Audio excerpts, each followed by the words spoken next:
wabarakatuh.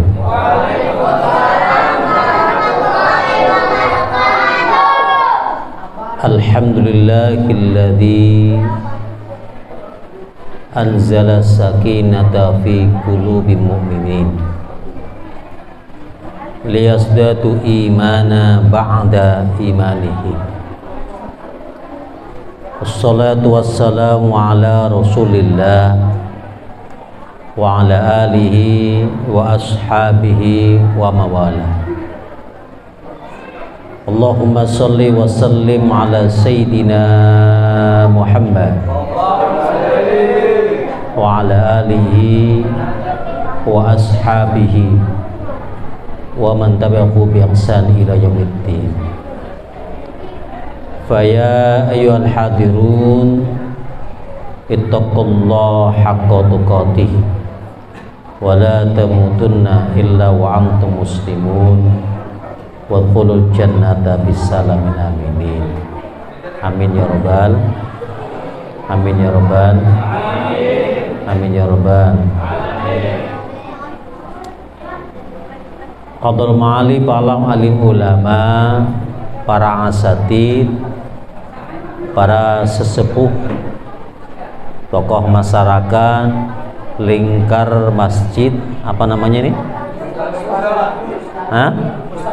Masjid Bustanul Huda yang saya muliakan,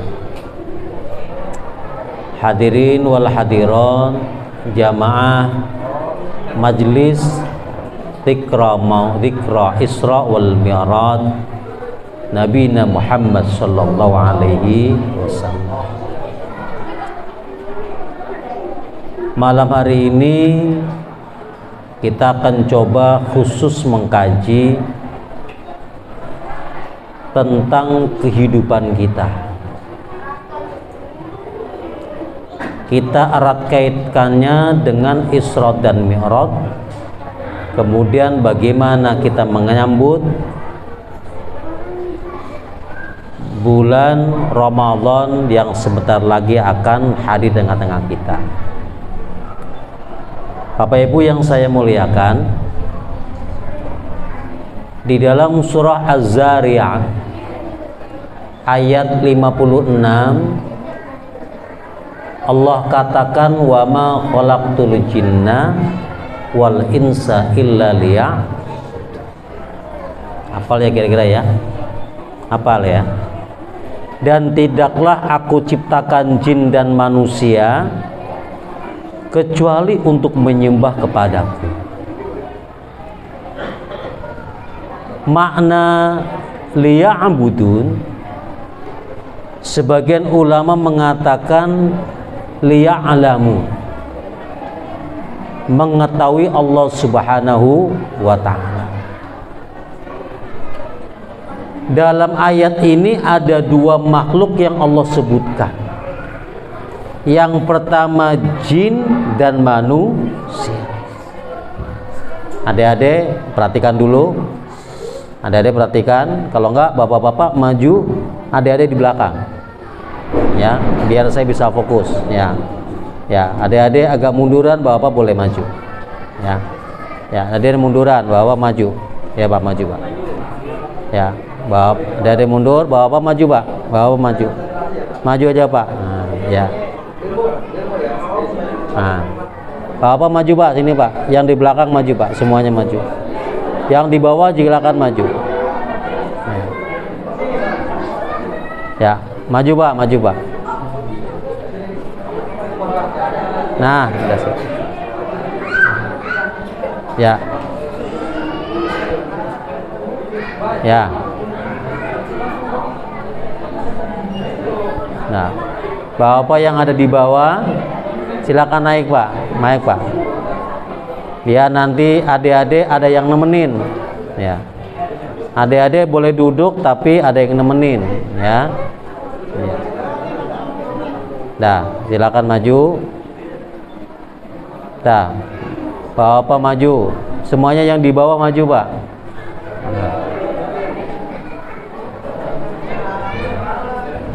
Ya.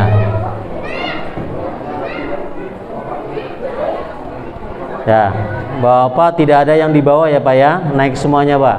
Sayang ya. Janjian dengan saya lama panitia.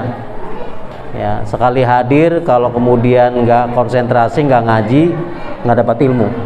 Ya. Ya, udah lanjut ya. Ada dua makhluk yang Allah sebutkan di ayat ini. Yang pertama adalah jin, yang kedua manusia.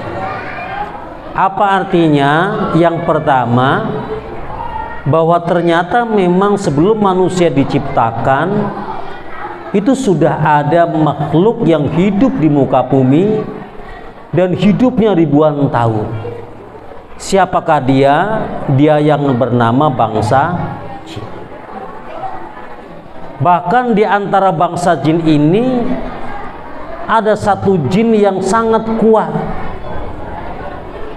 dan cenderung lebih dekat kepada Allah Subhanahu wa taala dibandingkan dengan manusia sebelum manusia Allah ciptakan. Jin ini namanya Haris.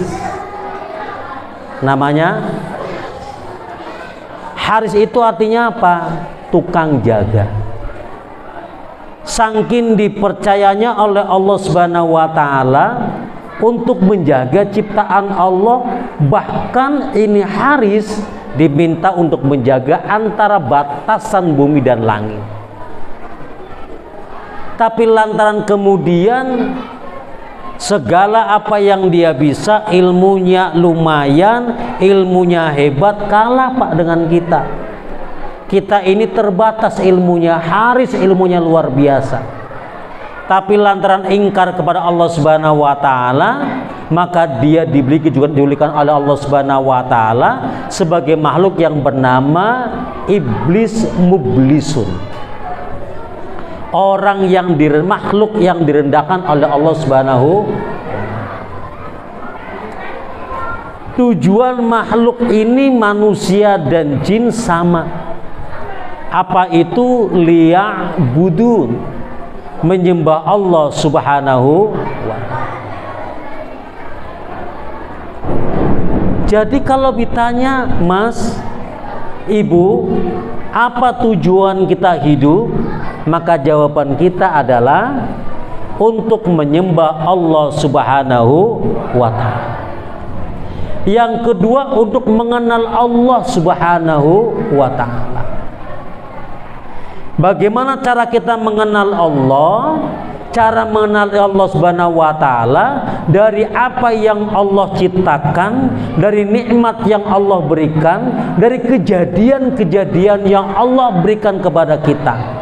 Salah satu kejadian-kejadian yang menjadikan kita mengenal Allah di antaranya adalah peristiwa Isra dan Mi'raj. Maka adanya peristiwa Isra dan Mi'raj ini memunculkan dua kelompok. Apa itu? Yang pertama, kelompok yang pertama adalah kelompok yang ketika mendengar peristiwa Isra dan Mi'raj, mereka semakin bertakwa kepada Allah Subhanahu wa taala. Sementara kelompok yang kedua, ketika mendengar peristiwa Isra dan Mi'raj, malah mereka semakin ingkar kepada Allah Subhanahu wa taala.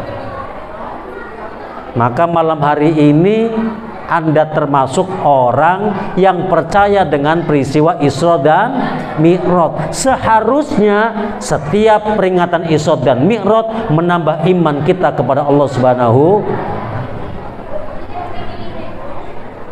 Oleh karena tujuan hidup kita ini diminta menyembah Allah Subhanahu wa taala, maka tujuan sepenuhnya ibadah, Pak. Nabi Yahya alaihissalam ketika kecil umur 10 tahun sudah mulai berangkat ibadah dari rumah ke Baitul Maqdis. Setiap kali berangkat pagi hari digoda sama temennya. Yahya, main dong, main bola. Main dong nih gobak sodor. Ya, ada nggak zaman dulu gobak sodor? Main dong ayunan. Kata Yahya, Nabi Yahya, ma khuliqtu bihadza. Saya tidak diciptakan untuk itu.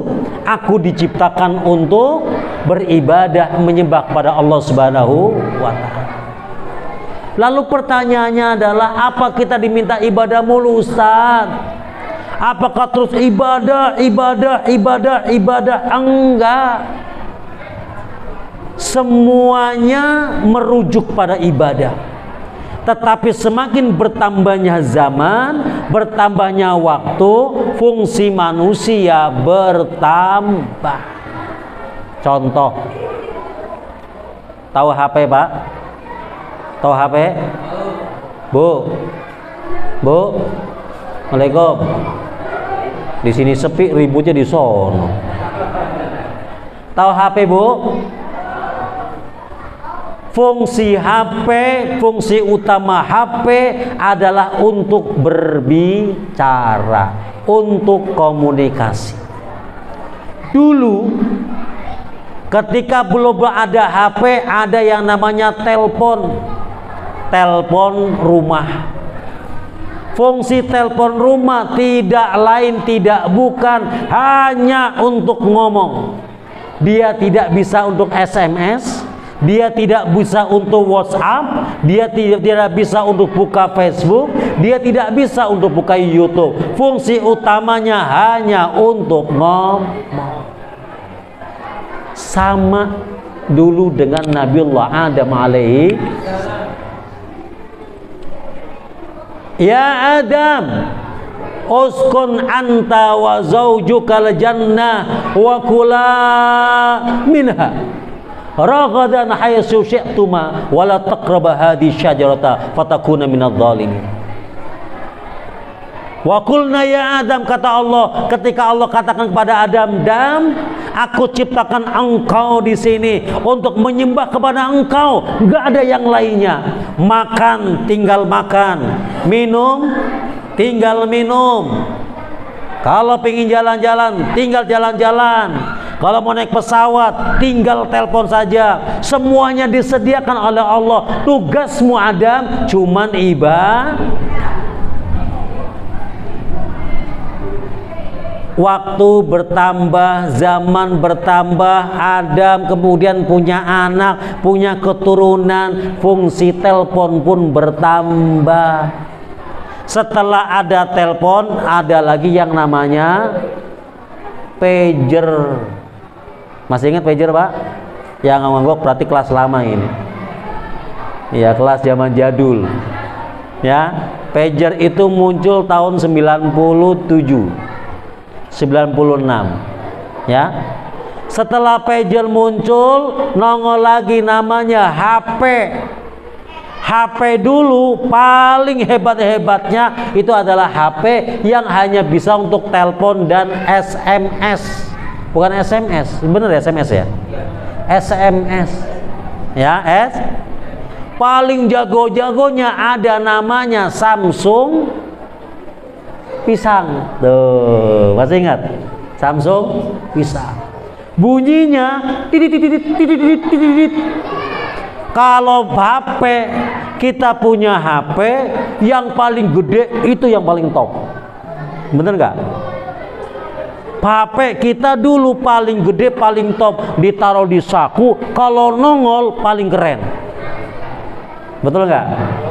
Jadi kalau dulu kita pakai baju dimasukin supaya apa? HP-nya kelihatan. Ya, tuh. Fungsi HP bertambah ketika itu, tidak hanya untuk telepon tapi bisa untuk SMS dengan menu yang terbatas. Sama ketika Nabiullah Adam alaihissalam diminta oleh Allah Subhanahu wa taala turun ke muka bumi, kemudian beranak pinak. Dulu Adam makan tinggal makan, minum tinggal minum. Ternyata kemudian ketika Nabiullah Adam alaihissalam turun ke muka bumi, bertambah tugasnya. Di samping ibadah, dia bercocok tanam, dia bertani, dia berkebun untuk menghidupi kehidupannya, dia bertanam untuk supaya menghidupi anak dan istrinya, bercocok tanam dan berkebun. Betul? Tambah zaman lagi ada namanya BBM. Untuk telepon, untuk ngobrol, bikin grup. Tambah sibuk lagi. Dulu orang cari duit tidak hanya bertani dan berkebun, tambah lama ada yang jadi nelayan, lama-lama ada yang jual beli. Kalau dulu cuman barter saja, ada yang jual di pasar, ada yang buka toko. Semakin sibuk, jiwa sosialnya muncul. Itulah yang disebut dengan BBM Group. Rame nggak waktu itu? Rame nggak? Orang. Semakin bertambah zaman, fungsi HP berubah tambah banyak. Tidak hanya SMS, tidak hanya BBM, tidak hanya ngobrol via telepon, namanya WhatsApp. Belum WhatsApp, ditambah lagi ada YouTube, ada Google, apalagi ada Facebook. Termasuk kita. Kalau dulu tidak bernegara, semakin bernegara, ada yang jadi presiden, ada yang jadi menteri, ada yang jadi birokrat, ada yang jadi teknokrat, ada yang pedagang konglomerat. Termasuk di sini barangkali ada yang jadi kontraktor, tiap hari ngontrak, tiap bulan setor. Ada? Semakin sibuk apa tidak? Semakin sibuk apa tidak? Semakin sibuk. Berangkat pagi, pulang sore, pontang-panting, poyang-paying, plorak-plorok, panas-panas, pinggang pegel. Semuanya punya kegiatan. Tapi ingat saudara, ingat kawan, fungsi kita adalah ibadah. Kalau panggilan ibadah itu sudah datang, kalau telepon itu fungsi utamanya sudah datang, kalau bunyi telepon sudah bunyi, kring, YouTube berhenti nggak? Berhenti nggak, Pak? Berhenti nggak? Mau seenak apa lagu itu? Mau seenak apa ceramah di YouTube? Mau seenak apa itu musik dangdut? Kalau telepon bunyi, berhenti nggak YouTube? Mau seasik apa ngobrol di WhatsApp dengan teman-teman, di grup bercanda hebat, rame banget. Kalau telepon bunyi, berhenti nggak itu grup? Berhenti nggak WhatsApp? Berhenti. Ya, idza nudiya lis-sholati min yaumil jumu'ah fas'au ila dzikrillah wa dzarul bai'. Kalau sudah datang perintah Allah, diminta untuk sholat Jumat, diminta untuk sholat Zuhur, diminta untuk sholat Asar, diminta untuk sholat Maghrib, diminta untuk sholat Isya, diminta untuk sholat Maghrib, tinggalkan jual belimu. Sepenting apapun jual beli, tinggalkan itu daganganmu walaupun laris. Tinggalkan itu urusan kantormu walaupun itu penting banget. Tinggalkan itu ojekmu, grabmu, dan seterusnya. Kenapa? Fungsi utamamu adalah ibadah kepada Allah Subhanahu. Paham nih? Paham nih? Assalamualaikum. Paham, Bu? Assalamualaikum. Ibu boleh dagang nasi uduk, ibu boleh jualan warung, ibu boleh nyetrika, buka laundry, bapak boleh ojek, buka ojol, boleh untuk dagang itu di pinggir jalan, silakan. Tapi fungsi utama kita adalah wa ma khalaqtul jinna wal insa illa liya'budun. Sebagus apapun HP, sekeren apapun HP, walaupun musiknya stereo, lagunya keren, betul? YouTube-nya gambarnya keren.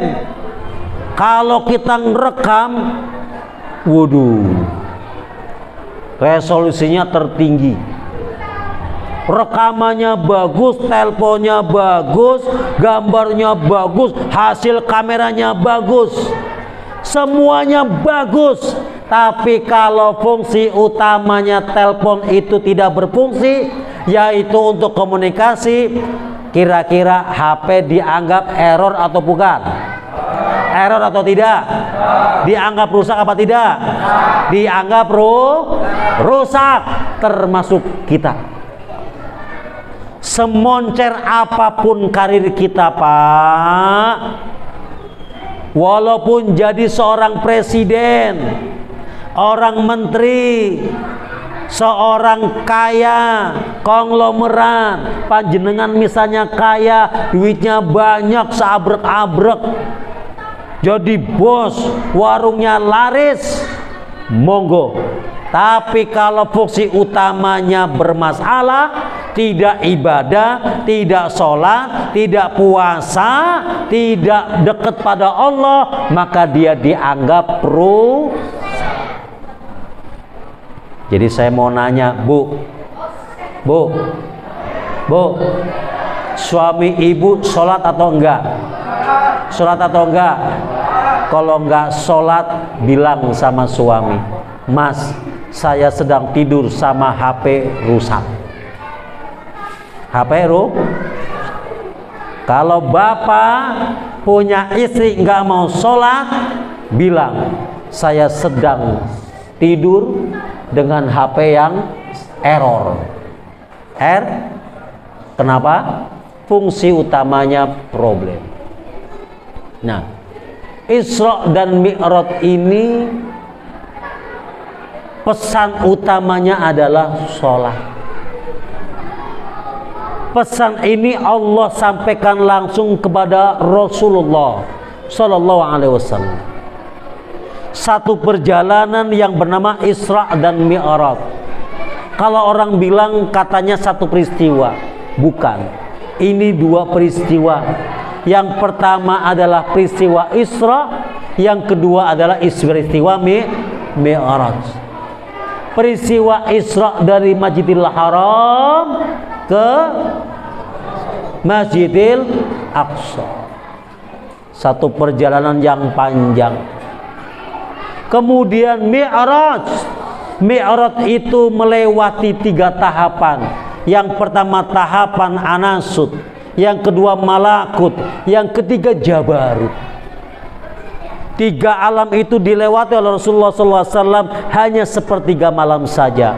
Yang diberikan oleh Allah Subhanahu Wa Taala adalah perintah.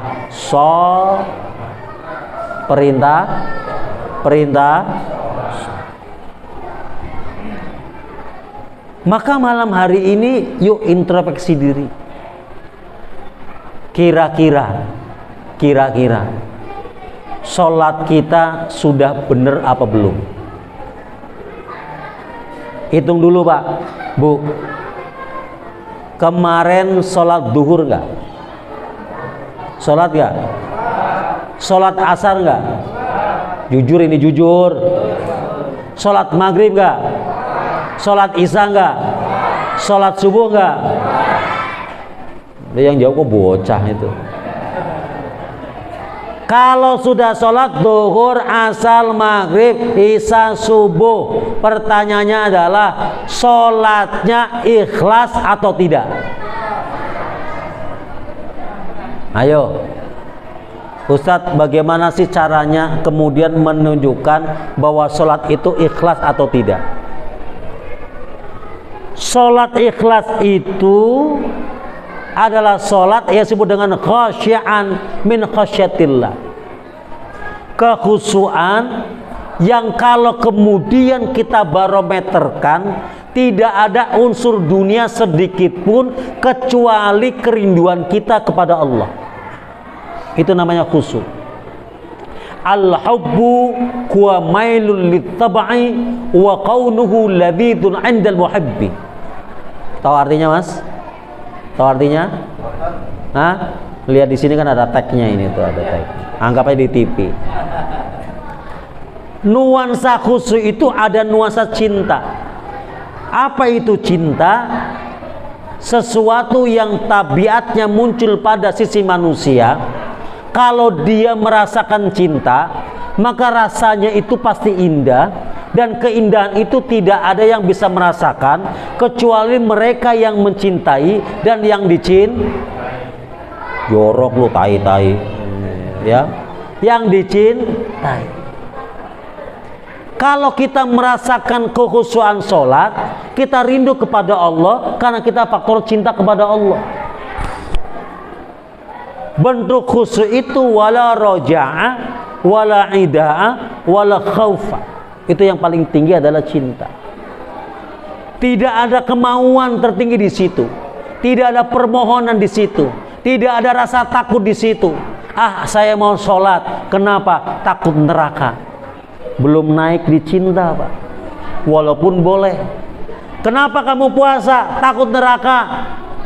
Wala roja'a, tidak ada permintaan. Kenapa kamu sholat? Supaya dapat sorga, supaya dapat pahala, supaya dapat kebaikan, dan seterusnya. Supaya rezekinya lancar, supaya anaknya dapat jodoh, supaya saya dapat jodoh. Tidak ada itu. Wala khaufa, tidak ada rasa takut. Tapi ketika kita sholat memunculkan keindahan yang luar biasa. Jadi kalau kita tahajud, Pak, malam, kemudian sujudnya nangis. Ketika sujud nangis, saya tanya, Bu, kenapa ibu sujud nangis? Ustadz, saya nangis karena ingat utang. Itu namanya korupsi. Namanya apa, Pak? Namanya apa, Bu? Korupsi. Harusnya ketika sholat yang diingat adalah Allah, bukan urusan dunia. Kapan ingat dunia? Ingat dunia, permintaan kepada Allah nanti setelah sholat. Kapan? Di babil idaah, ketika Anda berdoa, silakan minta urusan duniamu, silakan minta harta, silakan minta jodoh, silakan minta supaya lari. Tapi ketika sholat, jangan kau kotori dengan urusan duniamu. Nah, ini nanti Anda buktikan ketika taraweh. Ketika Anda taraweh, taraweh artinya apa, Ustaz? Taraweh itu artinya rowaha. Rowaha itu adalah sholat santai. Jadi tolong imamnya jangan cepet-cepet. Jangan cepet-cepet. Siapa yang jadi imam? Hah? Imamnya siapa di sini? Hah? Beliau. Siapa lagi? Hah? Pak Yai. Pak Yai imam juga. Ini kayaknya agak lama ini jadi imamnya nih kayaknya nih. Hah? Jenengan cepat limanya. Ya. Nah, hati-hati. Namanya cinta itu lintas waktu, lintas tempat, lintas zaman, lintas kondisi. Lihat. Dulu ketika kita cinta kepada kekasih kita, Rabbana ya Karim, I love you, you love me, I kentut you lari. Kan gitu ya. Biarpun jauh, tanjak. Betul nggak? Biarpun jauh, apelin. Nggak ada motor, pinjam nggak dapat, ngojek. Betul nggak? Biar jauh, datengin. Nyebrang lautan, datengin. Kalau jauh, naik motor. Biarpun jauh, lama di gunung. Saya tuh sering nganterin orang mau nikah. Kalau dapat orang Jawa pasti naik gunung. Mau aja, saya pikir emang kagak dapat apa ya yang di sini. Emang dasar cinta, ya udah dilamar, dinikahin walaupun rumahnya di gunung. Ya. Termasuk kita kalau sudah cinta sama Allah, nggak ada urusan, Mas. Mau terawih cepet, mau lama, justru semakin lama semakin indah. Kalau semakin cepat semakin nyesel. Cepet amat ini ya. Bisa begitu gak kira-kira? Bisa begitu kira-kira? Yang ada kalau gini dan sholat taraweh langsung ditengok. Imamnya siapa ya? Iya apa ya? Betul apa salah? Salah. Ya kayak begini betul, ya kan? Nanti giliran imamnya sama, apa lama? Alhamdulillahirobbilalamin. Yang belakang lama ini pas selama ini malah lama ini malah. So, ya. Yang kayak begini bukan masuk pada dimensi takwa, bukan masuk pada dimensi cinta kepada Allah, bukan pada dimensi kekhusyuan. Ini dimensinya adalah dimensi haddut taklif, pembebanan agama. Namanya beban sebenarnya pingin dilepas. Anda memanggul beban itu karena terpaksa. Karena harusnya ini hanya ada pada anak yang baru balik, yang masih mumayyiz. Disuruh sholat susah, disuruh ngaji susah. Kalau toh dia mau ngaji kasih iming-iming. Nah, kalau kamu pingin ngaji, kalau kamu ngaji, papa kasih hadiah. Mau nak? Mau papa. Berangkat nak? Berangkat. Udah ngaji nak? Udah. Papa kasih hadiah permen. Nak, sholat yuk sama papa yuk. Nggak mau, nggak mau. Nak, sholat nak. Kalau sholat nak, kamu nanti papa kasih hadiah. Kalau kamu kagak sholat nak, hati-hati nak, nanti dimakan sama genderuwo. Begitu kira-kira? Betul nggak kira-kira? Dikasih reward, dikasih hadiah, dikasih rasa takut supaya anak itu mau. Itu namanya haddut taklif. Maka bahasa agama itu biasanya kalau orang baru dewasa belum balik, itu boleh kita pukul dengan sederhana supaya anak itu mau. Tapi kalau sudah tua, bangkotan, kolotan, udah tahunan Islam, dikit lagi mau mati. Lo yang ngomong bukan gua. Udah tua, harusnya sudah nggak begini lagi. Harusnya sudah tidak begini lagi. Yang Anda cari adalah bagaimana caranya nikmat ibadah, bagaimana caranya nikmat sholat, bagaimana caranya nikmat puasa, bagaimana caranya cari nikmat sedekah, bagaimana caranya cari nikmat ketika kita sujud. Cari nikmatnya ketika sujud. Cari.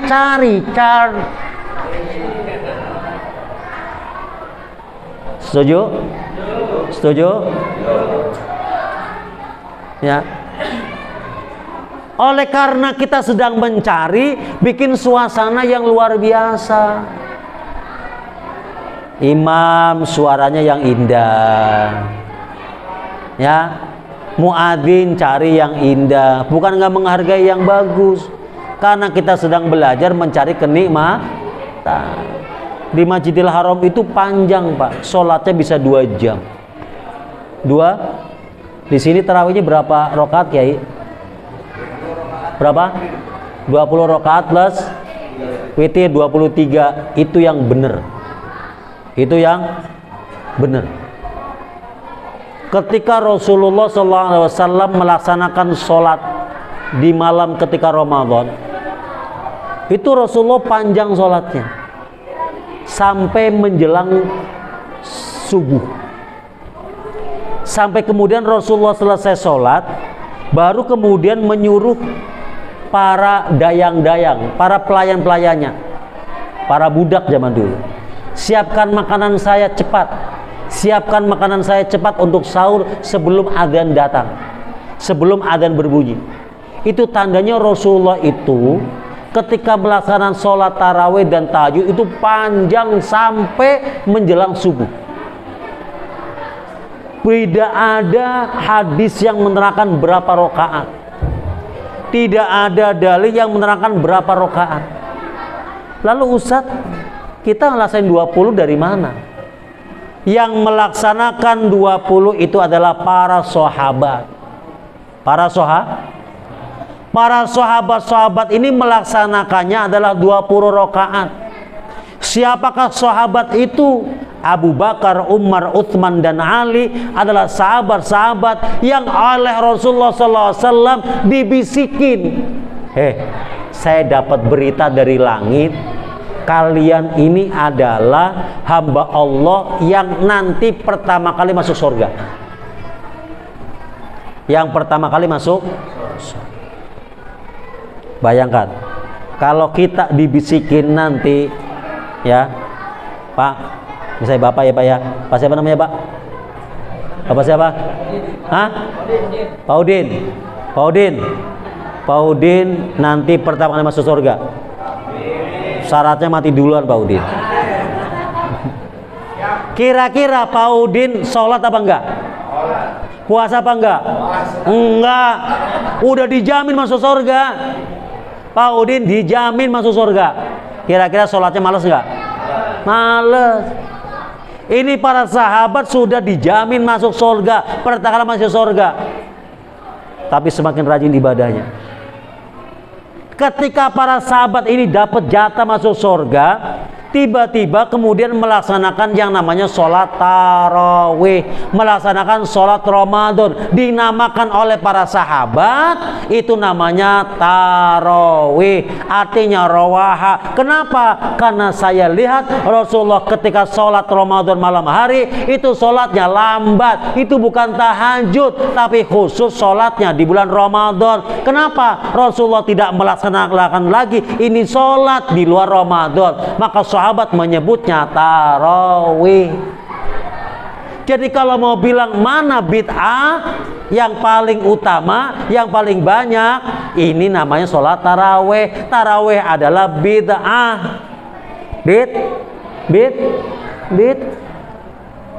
Jadi kita ngikutin ini adalah 20 rakaat dari sahabat. Bapak cek negara-negara Islam itu, dari mulai Saudi yang Wahabi itu berapa rakaat? 20 rakaat. Besok saya tanggal 2 berangkat. Kok amin? Emang iya kok amin. Mudah-mudahan kalian berangkat, amin.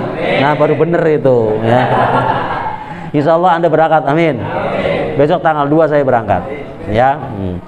Tanggal 2 berangkat. Di Arab Saudi saja yang notabene adalah Wahabi itu mereka menggunakan 20 rakaat. Di negara-negara yang lain itu paling kecil 20 rakaat. Di beberapa benua Eropa, Afrika itu sholat tarawihnya bisa sampai 40 rakaat Pak.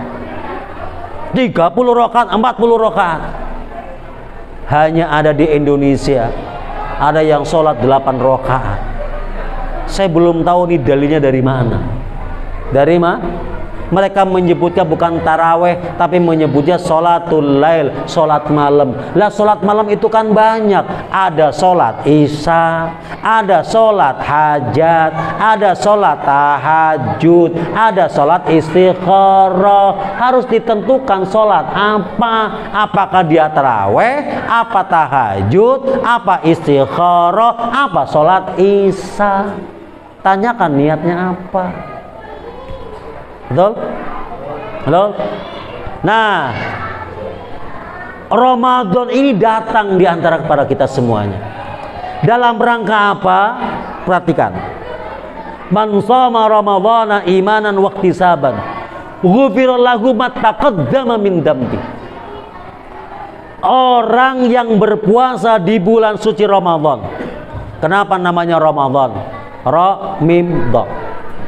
Apa tahu artinya?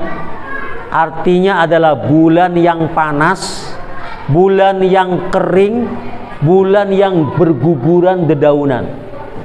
Jadi kalau kita ke Mekah, ke Saudi, bulan Ramadan pasti panas.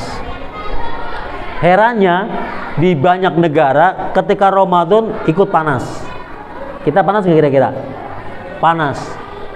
Dalam filosofinya sudah cuacanya panas, juga membakar dosa kita. Bisa bayangkan nggak? Ada 1 bulan yang perintahnya hanya ngosongin perut. Ngosongin perut kan enteng Pak. Ibu-ibu itu kalau pingin diet, melangsingkan badan, bagi mereka biasa untuk ngosongin perut. Betul Bu? Betul Bu? Nggak makan, nggak minum, bisa dari pagi sampai sore, biasa, nggak aneh. Adik-adik Pak, kalau suruh makan paling susah. Seharian nggak makan, disuruh makan malah main bola, disuruh makan malah tidur sampai maghrib baru bangun. Ya, kita yang kerja kadang pingin ngirit, nggak makan seharian. Kenapa di luar Ramadan kok bisa? Binatang pun seperti itu. Ular untuk ngelungsumin ganti baju, dia tidak makan tidak minum ber3 bulan lamanya. Ular bisa. Kenapa kita giliran Ramadan enggak bisa? Betul? Betul? Alasannya kerja, alasannya capek, alasannya kepanasan. Oh, ternyata mengosongkan perut itu digandengkan dengan imanan wahtisaban, digandengkan dengan iman. Apapun yang kalau digandengkan dengan iman itu terasa berat. Kenapa? Karena godaannya dua. Yang pertama godaan setan, yang kedua godaan hawa nafsu. Betul? Betul? Karpet digulung kelihatannya kue lapis. Ya apa ya? Ya apa ya? Ya kan? Segala apa yang kelihatannya siang itu kalau di bulan Ramadan itu biasa, bulan Ramadan kayaknya enak banget, mantep banget. Kenapa? Ada gandengannya imanan wahtisaban, gandengannya iman. Sholat karena gandengan dengan iman berasa berat itu sholat. Padahal cuma 4 rakaat, padahal cuma 2 rakaat. Bangun malam kalau tidak digandengkan dengan iman, nonton bola gampang apa tidak? Gampang. Ya Pak ya? Bangun subuh kalau tidak digandengkan dengan iman, misalnya jualan tempe, bikin bubur, bikin nasi uduk karena Anda jualan setengah 6, gampang atau tidak? Gampang apa tidak? Gampang. Tukang ojek, tukang grab itu bangunnya pagi-pagi. Tukang kulit panggul di pasar bangunnya pagi-pagi jam 3. Karena tidak digandengkan dengan iman, gandengannya adalah syahwat, kemauan, keinginan punya duit yang banyak, maka gampang. Tapi kalau digandengkan dengan iman, hanya sekedar 10 menit sholat subuh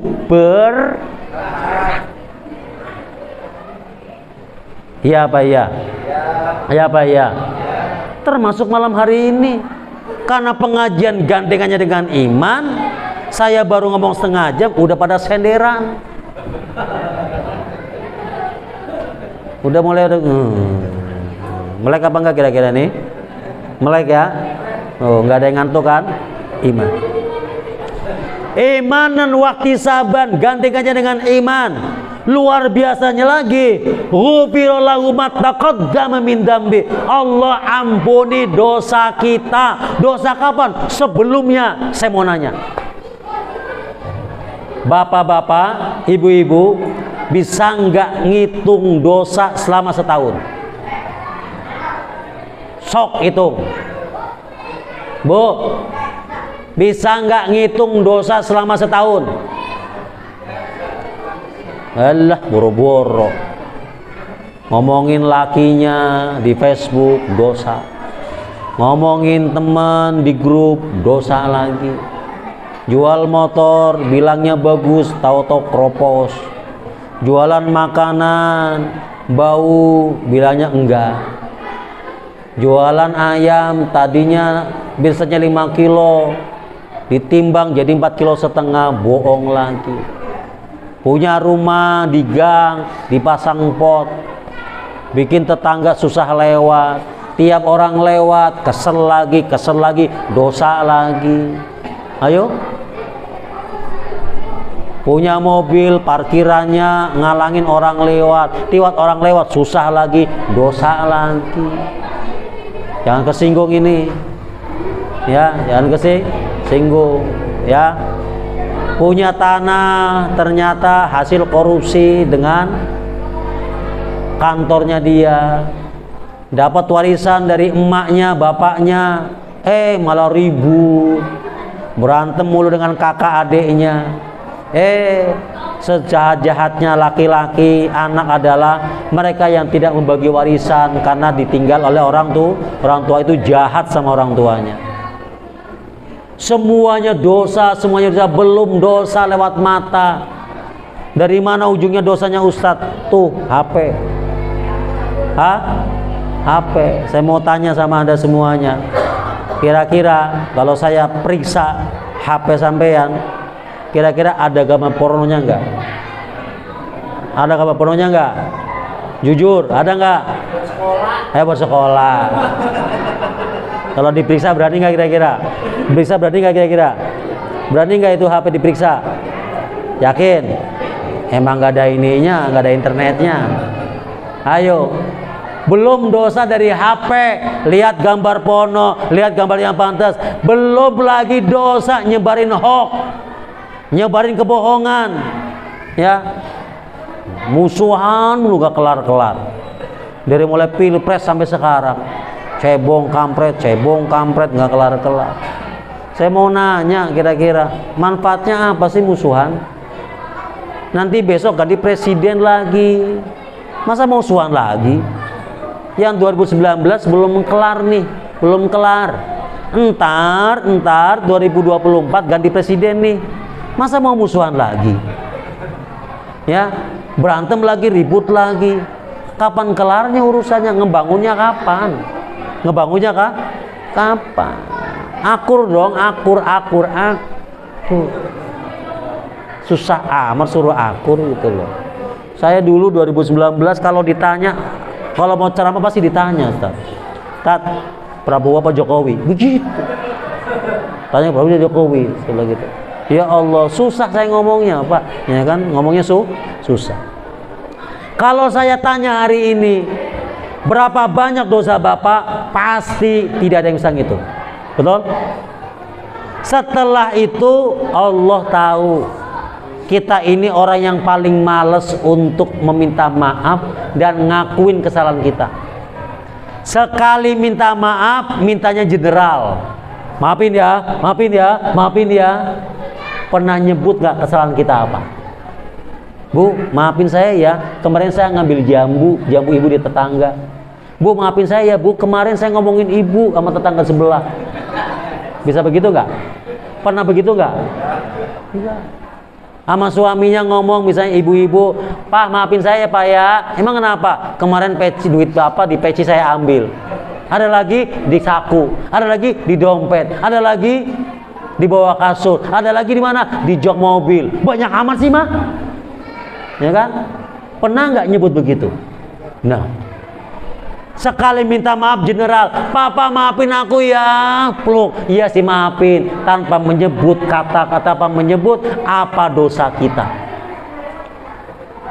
Sekali minta maaf kepada Allah sama, nggak pernah menyebut dosa apa yang kamu mintakan permohonan ampun. Apakah dosa ninggalin sholat kemarin? Apakah dosa ninggalin sholat duhur? Apakah dosa meninggalkan sholat asar? Apakah dosa kemudian berpaling selain Allah? Apakah kemudian dosa lebih percaya pada cincin, lebih percaya kepada jam tangan, lebih percaya kepada HP, lebih percaya kepada yang lainnya, lebih percaya kepada dukun dan yang lainnya? Pernah nggak kita menyebut? Nggak pernah. Oleh karenanya Allah berikan yang namanya amnesti, pengampunan dosa secara general. Dengan apa? Puasa. Kalau Ramadan nanti tidak dimanfaatkan, kebangetan. Siap? Mulai hari pertama Ramadan, taraweh. Jangan pilih-pilih ustadz, jangan pilih-pilih imam. Khusyuk.